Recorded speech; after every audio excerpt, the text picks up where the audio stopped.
consistency and being confident, and just being efficient, and just being able to be myself. And like I was saying, like, The fans show up, the networks pay attention, and the highlights play on loop. And right now, that engine has Clark stamped on the hood, and it's leaving skid marks across every court in America. Meanwhile, Angel's out here arguing over who brought the snacks to the road trip like. That matters when she's not even holding the keys anymore. And let's not forget, this isn't the first time Angel Reese has tried to manufacture the narrative. No, this is a seasoned veteran of self-promotion we're talking about. Ever when she boldly declared she was women's basketball, like she handcrafted the WNBA with her bare hands and taught Lisa Leslie how to dunk? That wasn't confidence. That was delusion's final form. The kind of delusion that walks into a packed arena and assumes every single person is there to see her. Even though the entire building is decked out in Clark jerseys,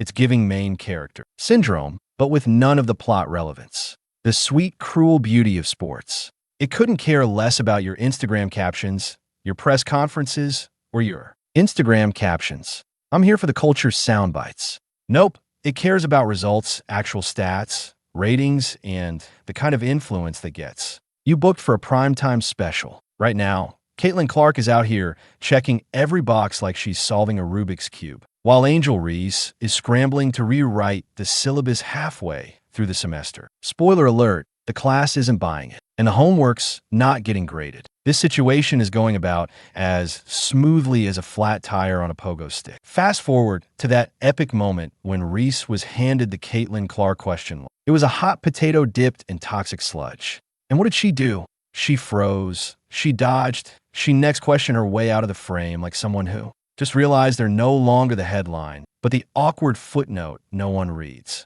That's not strategy. That's an Olympic-level panic attack, complete with a full-blown existential crisis. Watching her squirm was like witnessing a deer trying to avoid headlights. Except the headlights were Caitlin Clark, and the deer was, well, Angel Reese.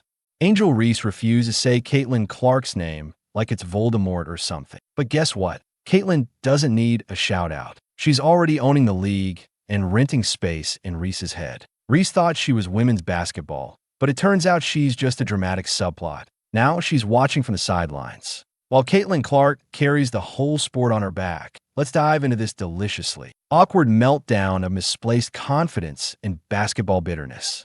Angel Reese was out here strutting like she personally invented women's basketball. She had the crown, the nickname, the eyelashes, and just enough attitude to fill a WNBA arena, provided Caitlin Clark was also on the ticket. But lately, something's changed. The air's different. The crowd's still here, the cameras are still rolling, but for some reason, they're not. Exactly zooming in on Reese Cinemal's suspicious. So what happens when the self-declared face of women's basketball is asked a simple question about Caitlin Clark, the one who's breaking records, ankles, and every defender's spirit within a 10-foot radius? Silence. Not the I'm deep in thought kind of silence, but the oops did I just step on my own ego kind of silence. Glorious, awkward, and cringeworthy. You see, the question was tossed like a soft lob. Hey, Angel, Caitlin Clark's kind of dominating the media cycle, the ratings, and well, the court. What's your take? Did Angel Reese, ever the gracious, media-savvy, professional she fashioned herself to be,